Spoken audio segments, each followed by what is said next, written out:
Hello मित्रों, मैं हूं योगेंद्र कुमार दुबे और आप देख रहे हैं मेरा channel grammar with Yogendra sir, जहां आपको मिलते हैं आपकी समस्याओं की 100% समाधान 100% संतुष्टि के साथ। मित्रों, आज आप लोगों के कहने पर, आप लोगों की मांग पर मैं कुछ रोचक तथ्य लेकर के आया हूं। हाँ, जो तथ्य, जो शब्द मैंने यहाँ लिख रखे हैं मित्रों, उसको आप बार बार सुने होंगे, लेकिन इसका अंतर अगर आप किसी से पूछते हैं तो अक्सर लोग कंफ्यूज हो जाते हैं कि वास्तव में इसका सही सही डिफिनीशन क्या है, सही सही अंतर क्या है। तो आज मैं इन्हीं चीज़ों के भ्रम को दूर करने के लिए आपके समक्ष यह वीडियो लेकर के आया हूँ।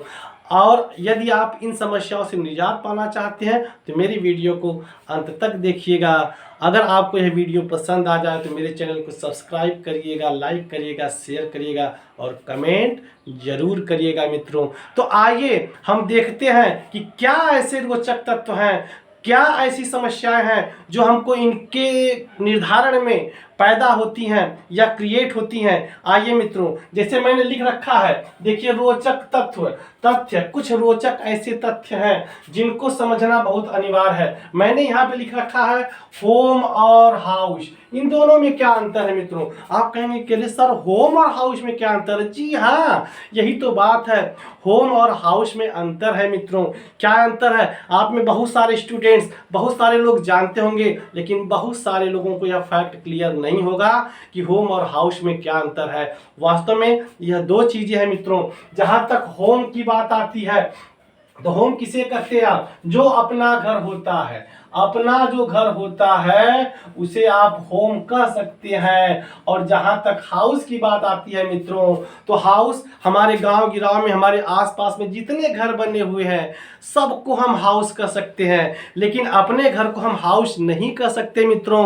अपने घर को केवल और केवल हम होम कहते हैं और अन्य जितने भी घर हमारे आसपास पड़ोस में है उसको हाउस कहते हैं। यह तथ्य बड़ा ही इंटरेस्टिंग है, बहुत कम ही लोग जानते हैं इसको, लेकिन सत्य यही है मित्रों। इसके बाद दूसरा टॉपिक मैंने लिया है मित्रों, मीट और फ्लैश। मीट और फ्लैश दोनों का मतलब होता है मित्रों मांस। तो आप कहेंगे सर जब दोनों का अर्थ होता है मांस तो अंतर कहां से आप ला रहे हैं? अंतर कहां से है? हाँ जी, अंतर है और बहुत बड़ा अंतर है।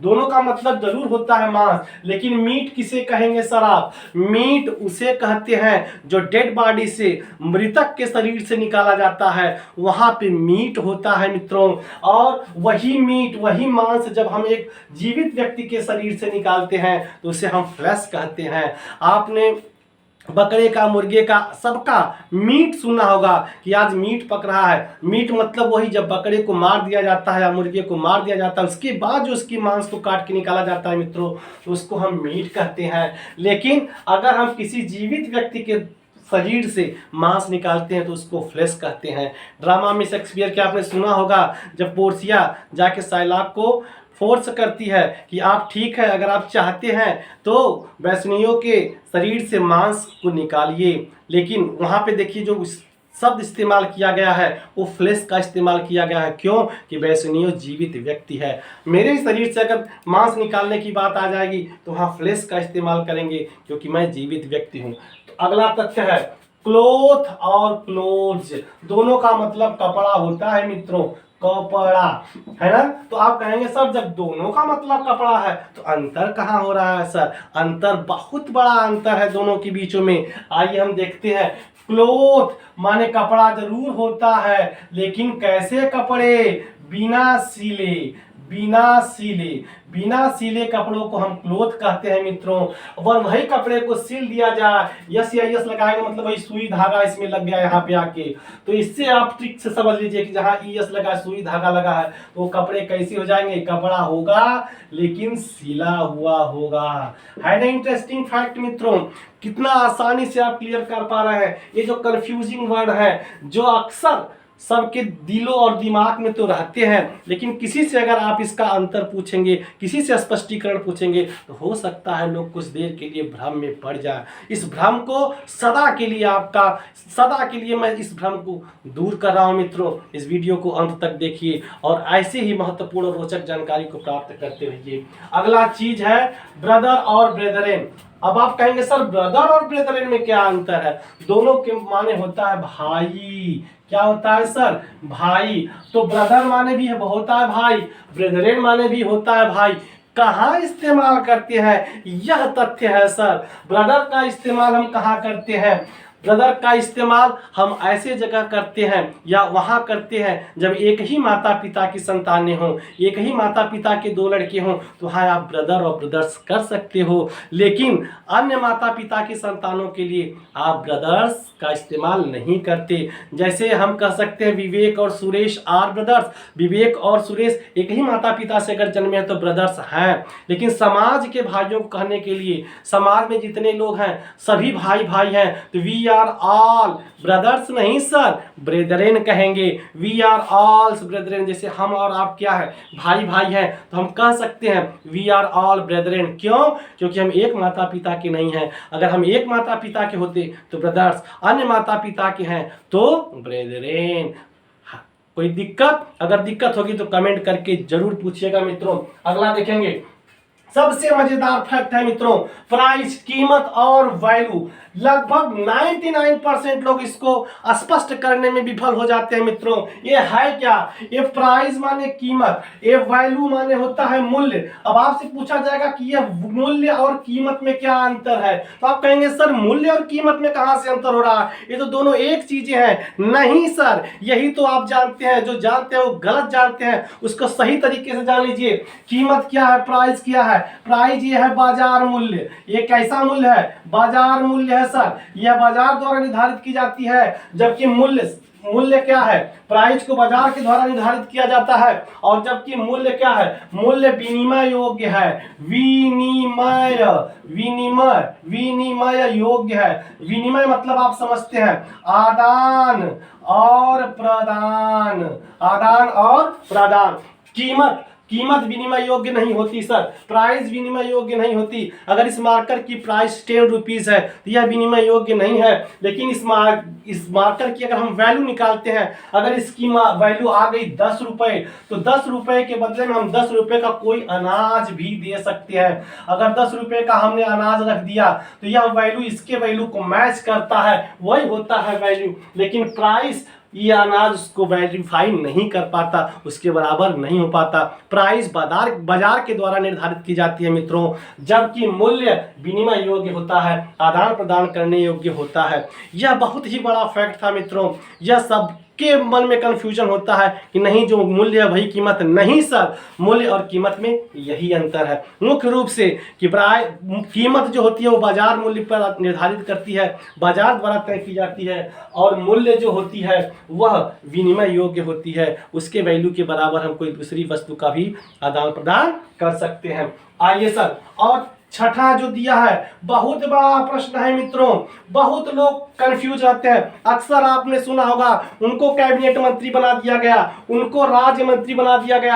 आप किसी से भी खड़े होकर के पूछिएगा मित्रों कैबिनेट मंत्री क्या होता है, राज्य मंत्री क्या होता है, स्वतंत्र प्रभार वाले मंत्री क्या होते हैं। बहुत कम ही ऐसे लोग मिलेंगे जो आपको यह डिफाइन कर पाए कि नहीं कैबिनेट यही होता है, नहीं राज्य यही होता है, नहीं स्वतंत्र प्रभार यही होता है। तो आइए मैं दो चीजों को लेकर आया हूं, कैबिनेट मंत्री और राज्य मंत्री। कैबिनेट मंत्री क्या होता है? जब एक सरकार का गठन होता है मित्रों, तो सरकार अपने योग्य मंत्रियों को अपने कैबिनेट में स्थान देती है, उनको कैबिनेट मंत्री बनाती है। कैबिनेट मंत्री किस लिए बनाती है? वही कैबिनेट मंत्री समस्त नियम और कानून बनाते हैं। उनका एक कैबिनेट होता है, उसमें वह अनिवार्य रूप से भाग लेते हैं। जब जब कैबिनेट की बैठक होती है इन मंत्रियों को आना एकदम अनिवार्य है। किनको बनाती है? इनमें जो प्रधानमंत्री होता है अपने कुछ योग्य मंत्रियों को कैबिनेट मंत्री की संज्ञा देता है। और कैबिनेट मंत्रियों का जो होती है शक्ति